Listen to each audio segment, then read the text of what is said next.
Good morning, everyone. Please be seated.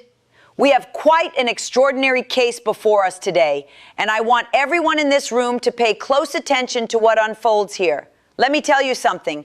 In all my years on this bench, and I have been doing this for a very, very long time, I have seen just about everything you can possibly imagine. I have seen heartbreak. I have seen redemption.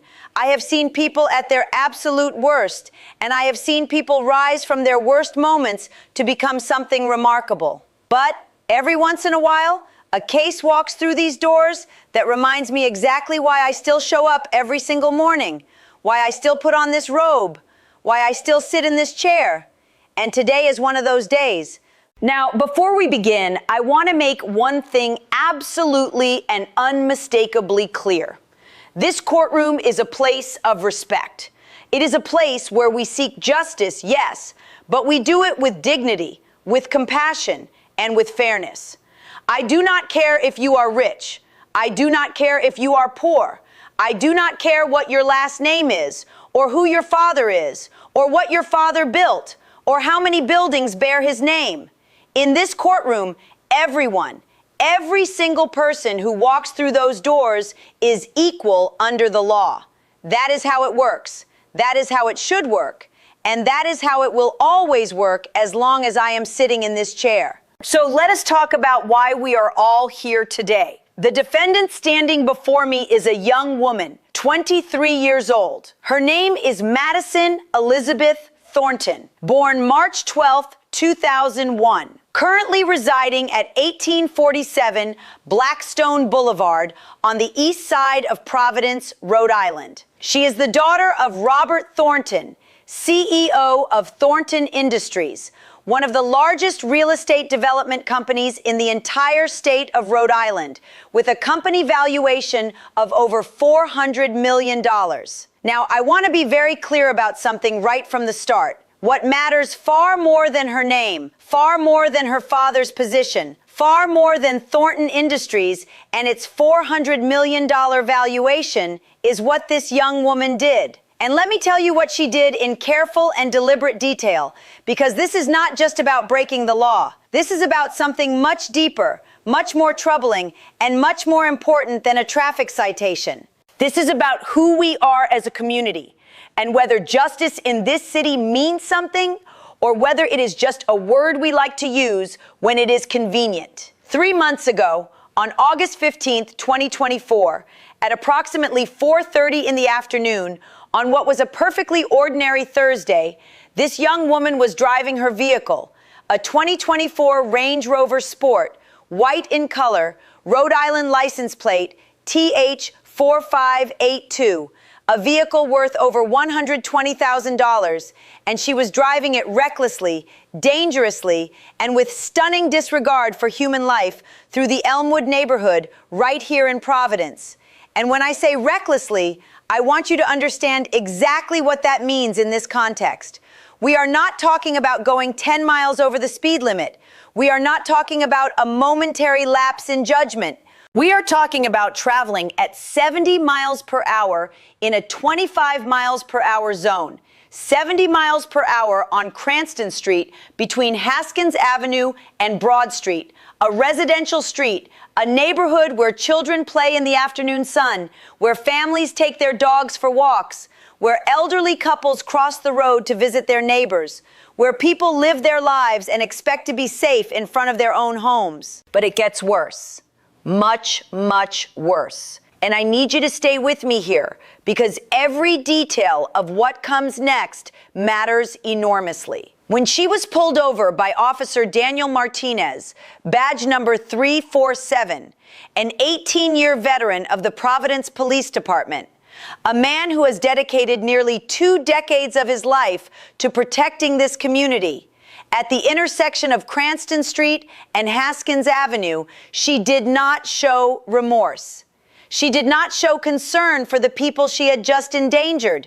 She did not take a breath, look at this uniformed officer and say, "I am sorry." She did not show even the most basic, fundamental level of human decency that we expect from one person toward another. According to the police report in front of me, case number PR 20 248-458-2A. When Officer Martinez approached her vehicle at 4:37 p.m. and calmly asked her if she knew why she had been pulled over, her exact words were, and I am reading this directly from the official report, "Do you know who my father is? He owns half this city. I can have your badge by tomorrow morning." Now, I have to be honest with you. When I first read those words, I had to physically set these papers down on this bench and take a long, quiet moment. Because those words, those arrogant, dismissive, contemptuous, deeply disrespectful words tell me everything I need to know about what we are really dealing with here today. This is not just about speeding. This is not just about a moving violation or a traffic citation. This is about someone who genuinely, completely, and without a single trace of doubt believes that money, privilege, a powerful family name, and a father with deep pockets places them above the law, above consequences, above other human beings, and above basic decency.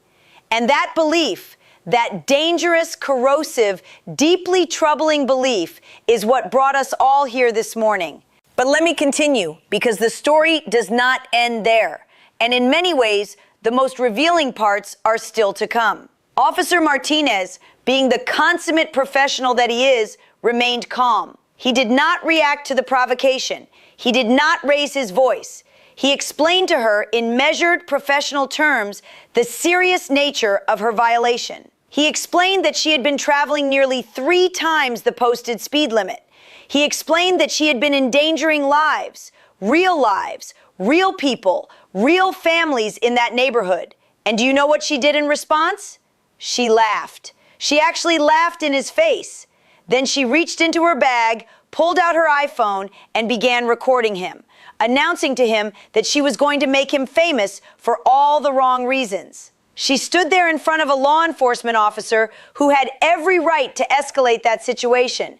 And she mocked him. She taunted him. She attempted to use his image and his job against him. Now, Officer Martinez could have let his emotions get the better of him. He would have been entirely human to do so, but he did not. He remained professional from the first moment to the last.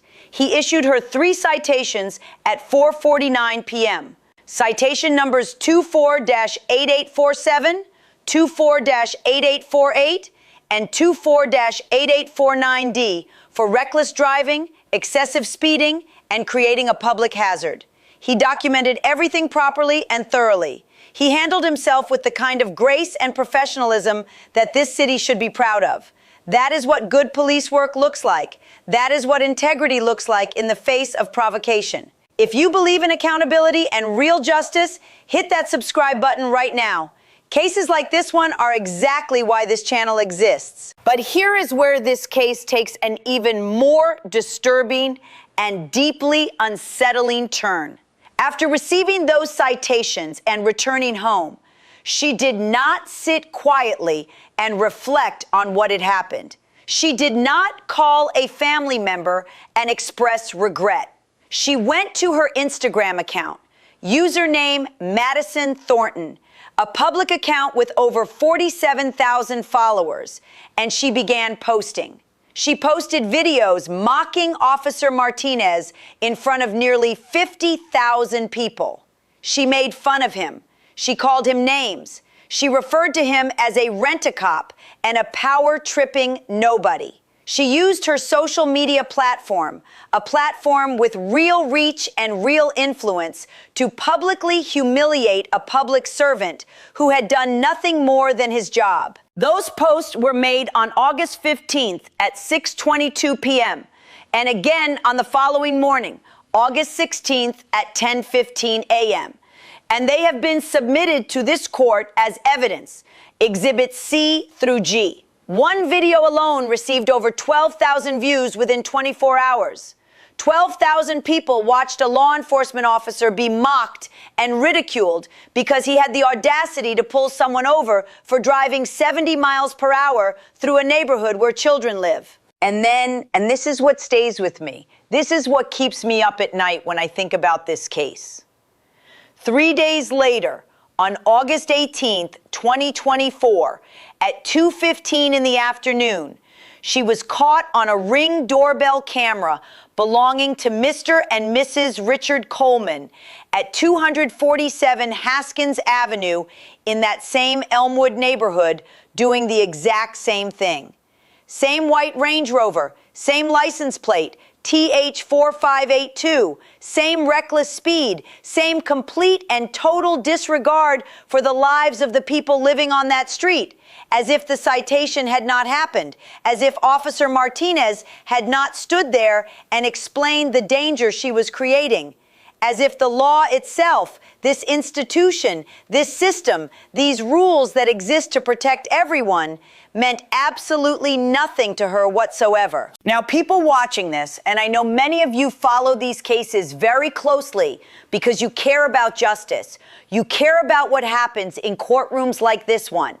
And if you have not yet subscribed to follow cases like this, I encourage you to do so right now, because what happens here matters. I want you to truly understand what it means when someone repeats that behavior 3 days after being cited.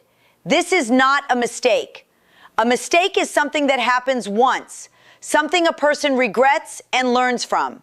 What happened on August 18th was a deliberate choice. It was someone sending a message.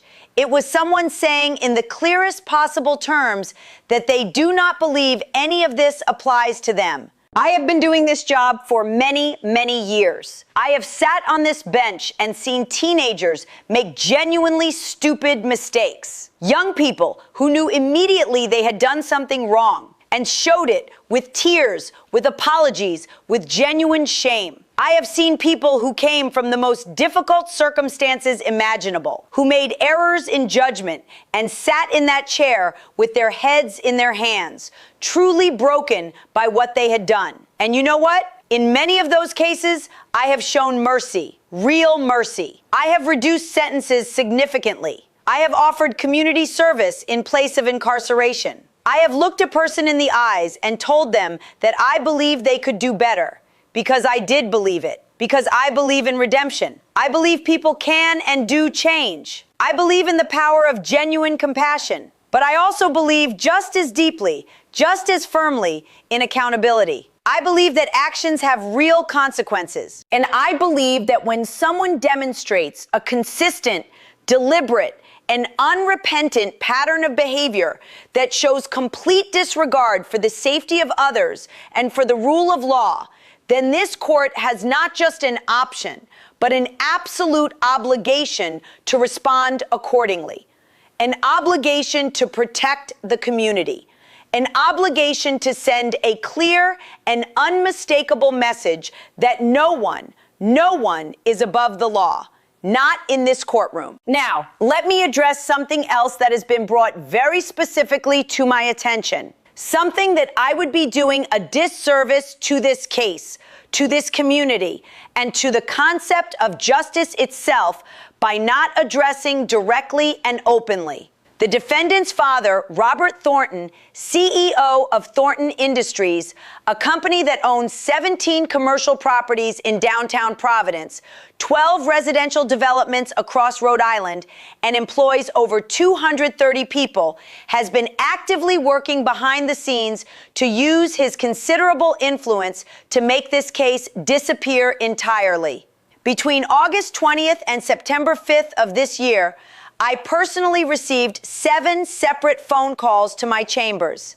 I received 4 written letters. I had 3 different individuals come to my office personally, including a city councilman, an attorney from a prominent firm on Westminster Street, and the president of the Providence Chamber of Commerce, all carrying variations of the same message, that maybe we could work something out, that maybe his daughter had learned her lesson, that perhaps a substantial donation to a local foundation might be the appropriate way to resolve this situation. They mentioned amounts between $50,000 and $75,000. Let me be absolutely crystal clear about something, and I want every single person in this room and everyone watching to hear this. I do not care how much money someone has. I do not care how many buildings they own, how many people they employ, or how many phone calls they are willing to make. I do not care if they are offering $50,000 or $5 million. Money does not buy justice in this courtroom. Influence does not purchase a pass on consequences. And no amount of donations, backroom deals, letters to my chambers, or visits from city officials will change what happens here today. That is not how this works. That is not how justice works.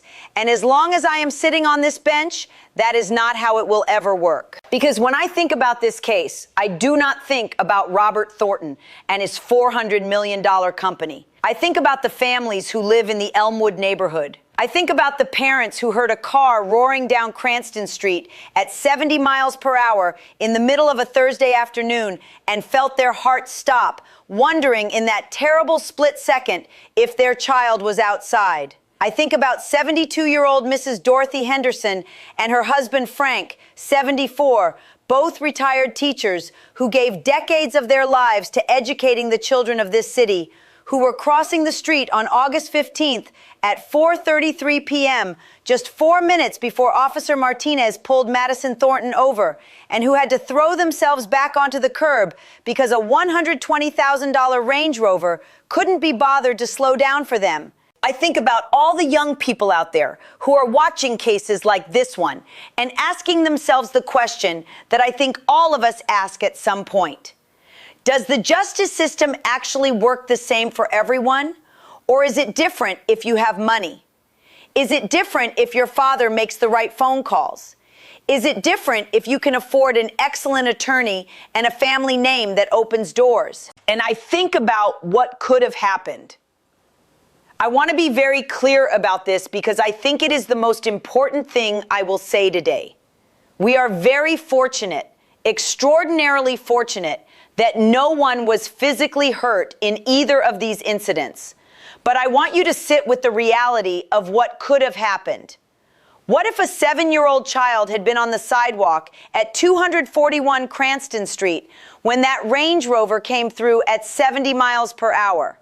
What if Mrs. Henderson, instead of jumping back in time, had been a second slower? What if someone had been reversing out of their driveway? What if a child had chased a ball into the street?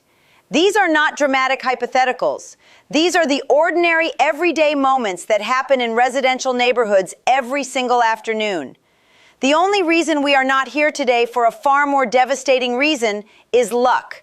Pure, blind luck.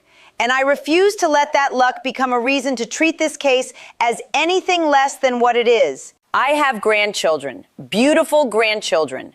And when I think about any one of them playing outside on a warm afternoon in a neighborhood that looks exactly like Cranston Street, and I think about someone driving 70 miles per hour through that neighborhood with the kind of absolute contempt for human life that we have documented in this case, it makes something run through me that I can only describe as the most primal kind of fear.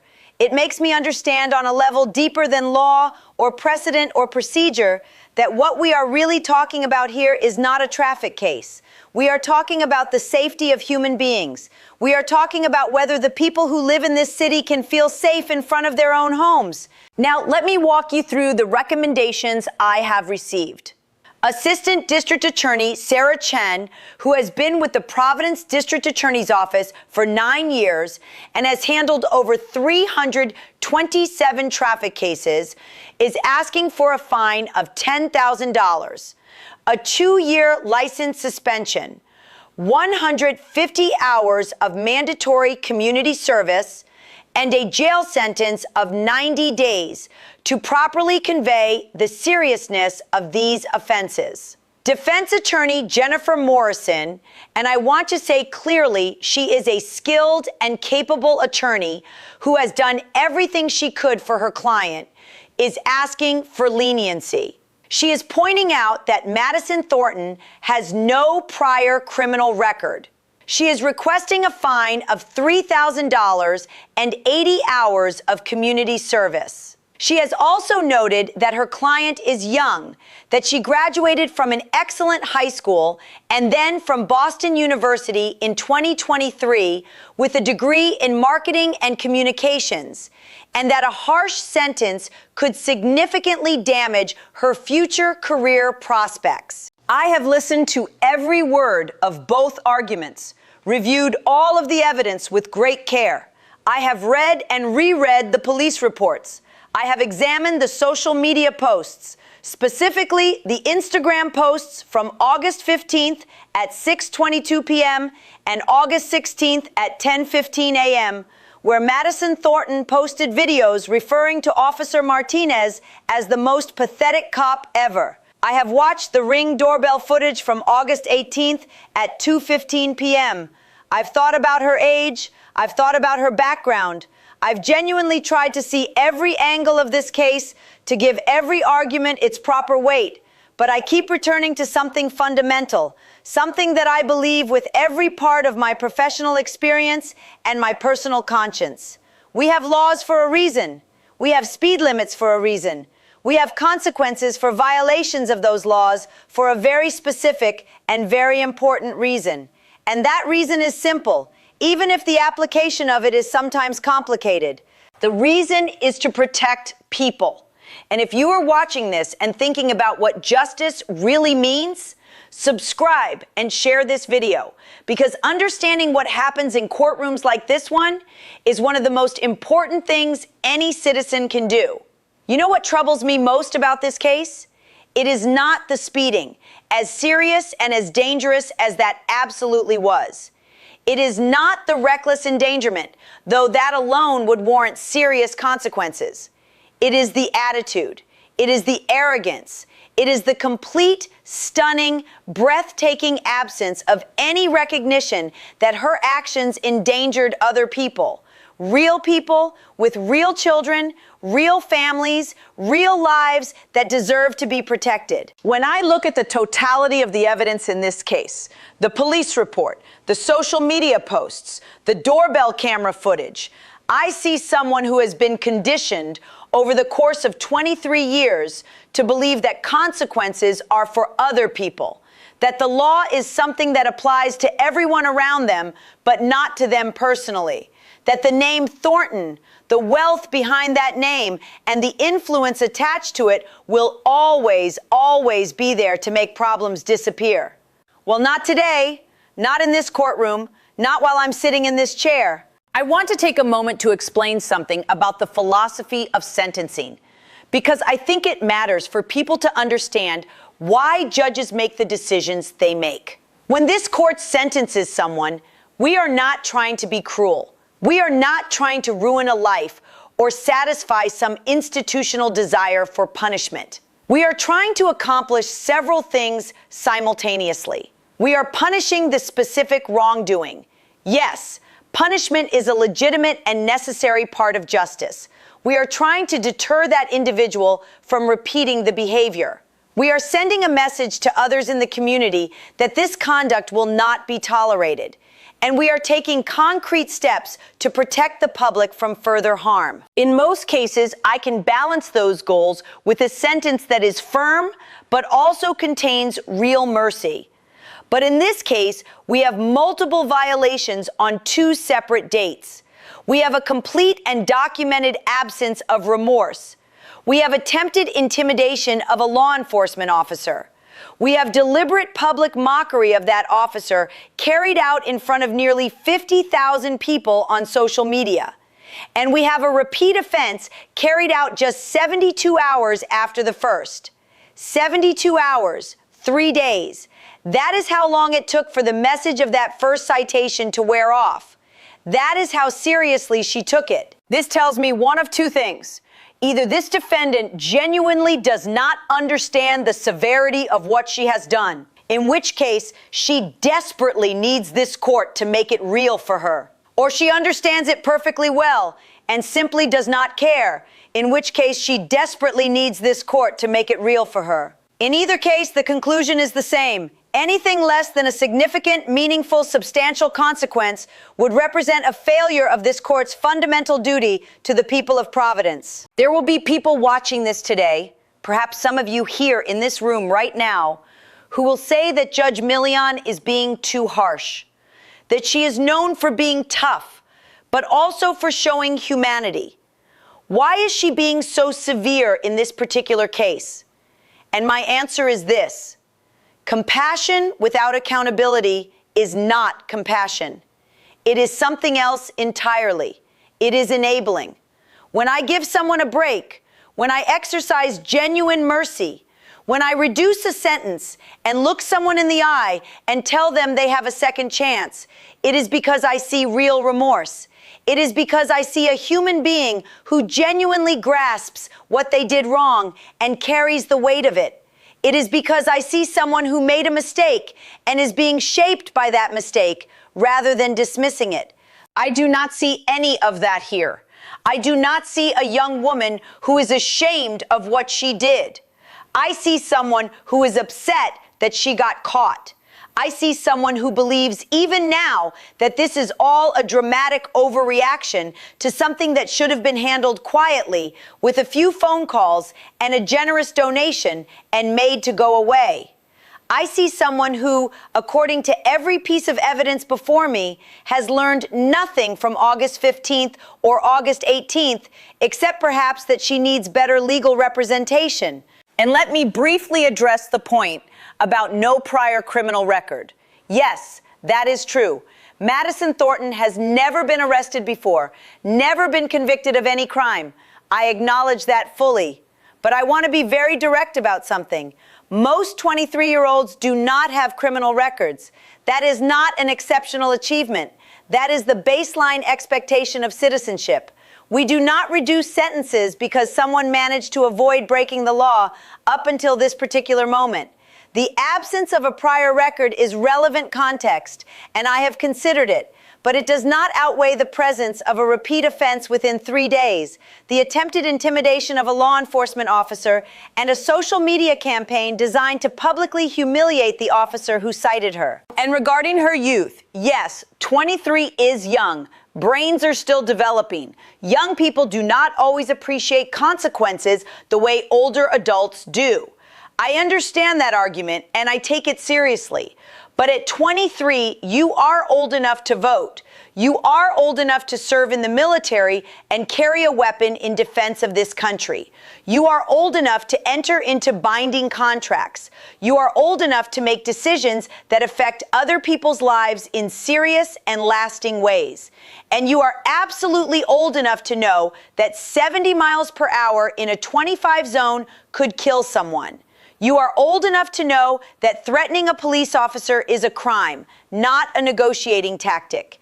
You are old enough to know that mocking someone publicly on social media in front of nearly 50,000 people is a choice with consequences.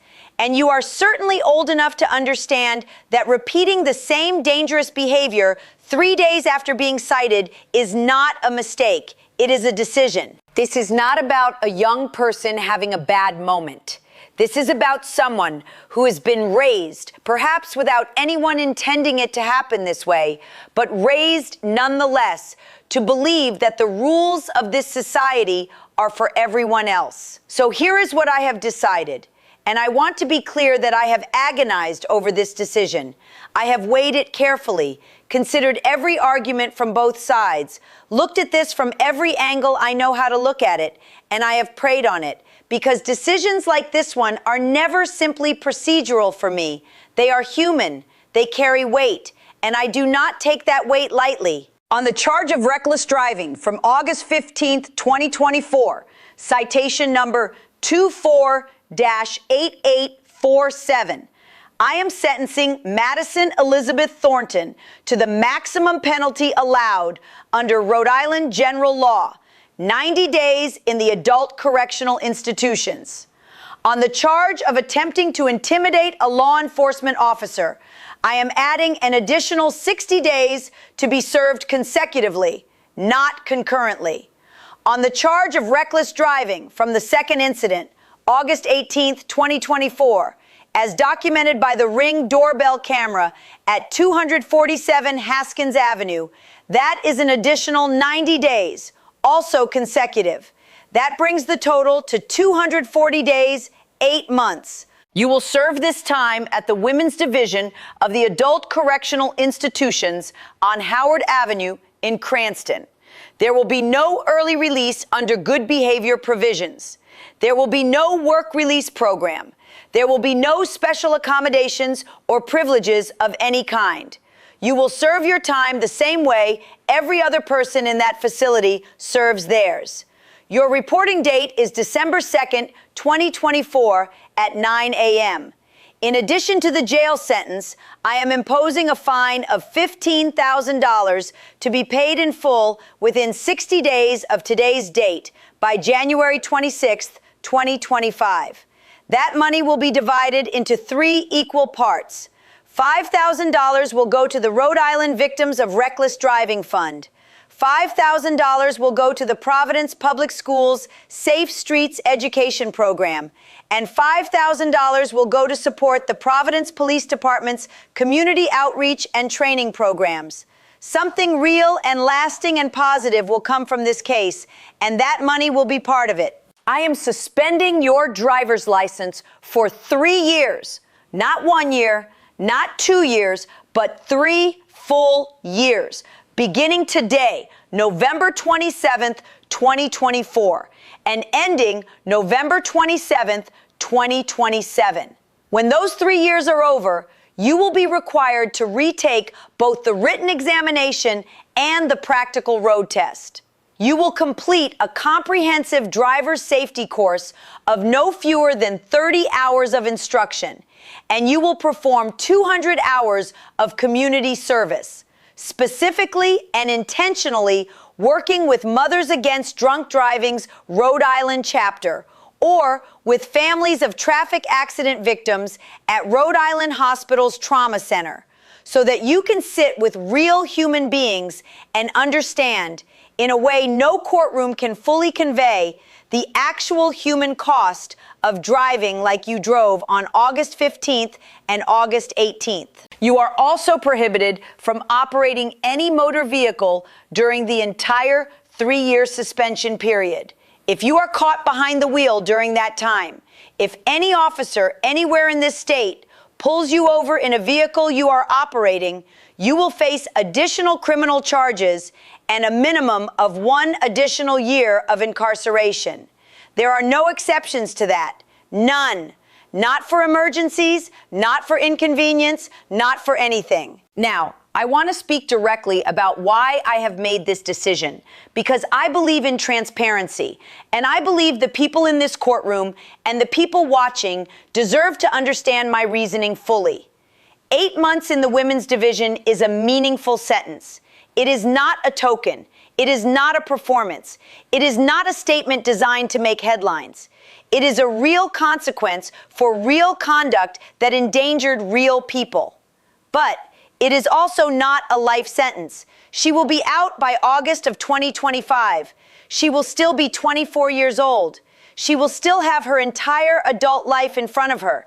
She will be able to go back to school, build a career, become a contributing member of this society. But she needed this lesson. She needed it now, before her arrogance and her recklessness and her absolute certainty that she was untouchable resulted in something that cannot be undone. Because I want you to understand, with complete seriousness and without any dramatic exaggeration, that is exactly where this was heading. A young woman driving 70 miles per hour through residential streets twice with no remorse was heading toward a tragedy. And I would rather she spend 8 months being angry at me than spend the rest of her life living with the knowledge that she killed someone because she believed the law did not apply to her. I know there are those who will say that I am making an example of her because of her father, because of who Robert Thornton is. And I will be honest, they are partially right.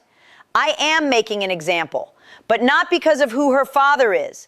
I am making an example because of the choices she made, because of who she decided to be on August 15th and August 18th. If this had been a first offense, if she had shown one moment of genuine remorse when Officer Martinez walked up to her window, if she had apologized instead of threatened him, if she had not posted those videos, if she had not gone out and repeated the exact same behavior 3 days later, we would not be here like this today. I would have fined her, given her community service hours, suspended her license for a period, and sent her home with a stern and serious warning. But that is not what happened. I want to say something to parents, all parents, whether your children are young or grown, whether you have wealth or not, whether you are watching this in the courtroom today or watching online later.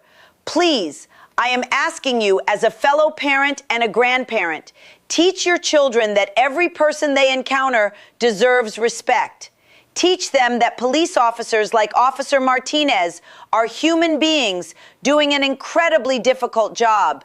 Teach them that laws exist because without them, none of us are safe. Teach them that money and status are not measurements of human worth and that they do not protect you from accountability. Because if you do not teach them these things, if you allow them to grow into adulthood, believing that your influence will always be there to protect them from the consequences of their choices, you are not protecting them. You are setting them up for a fall that is going to be very hard, very public, and very painful. And when that fall comes, when they are standing in a courtroom exactly like this one, it will be too late. Please subscribe and share cases like this one, because these conversations need to happen beyond the walls of courtrooms. They need to happen in living rooms and at dinner tables and in schools. Justice does not begin and end in a room like this. It begins in how we raise our children and what we teach them about who they are in relation to everyone else in this world. Before I close, I want to speak directly to Madison Elizabeth Thornton one more time. You are 23 years old, born March 12th, 2001. You are young. You have a long life ahead of you.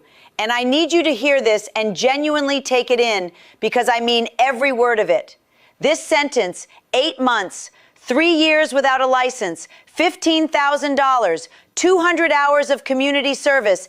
This is not me being cruel. This is not this court being unfair. This is not about your father or his company or his connections or his phone calls. This is about you. It is about what you did and what you chose to do again 3 days later. And it is about giving you something that perhaps no one in your life has given you before. A genuine, unmistakable, impossible to dismiss boundary. 8 months from now, you can walk out of that facility and make a choice. You can be angry, you can be bitter, you can blame everyone around you, or you can choose to understand that you were wrong. You can choose to become someone who sees other people, really sees them as human beings whose safety matters as much as your own. You can choose to take this experience and let it make you someone better, someone wiser, someone who understands that privilege is not an exemption from decency. I genuinely hope that you make that second choice. But that hope does not change what I have decided today, because accountability comes first. It has to. To Officer Daniel Martinez, badge number 347, 18 years of service, a man who is here in this courtroom today. I want you to know that this court sees you. This community sees you. What you experienced on August 15th on Cranston Street was wrong. The way you were spoken to was wrong. The way you were mocked online by someone with 47,000 followers was wrong. And your response to all of it, the professionalism, the calm, the integrity with which you handled every moment of that interaction represents exactly what we should want from every person who carries a badge in this city. Thank you for your 18 years of service. Thank you for not letting that interaction make you into something you are not. This court is deeply grateful. And to everyone watching, whether you are here in this room, whether you found this case online, whether you are watching it later and sharing it with people you know, subscribe, because what happens in courtrooms like this one belongs to all of us. The law is not an abstract institution. It is the thing that allows all of us to live alongside one another. It is the agreement we make as a society that no one is more important than anyone else, that no amount of money changes what you owe to the people around you, that the families on Cranston Street matter just as much as the CEOs who own the buildings downtown. This court is adjourned. The defendant, Madison Elizabeth Thornton, will be remanded into custody immediately. Reporting date is December 2nd, 2024 at 9 a.m. The fine of $15,000 is due by January 26th, 2025. The license suspension is effective immediately and runs through November 27th, 2027. Bailiff, please proceed.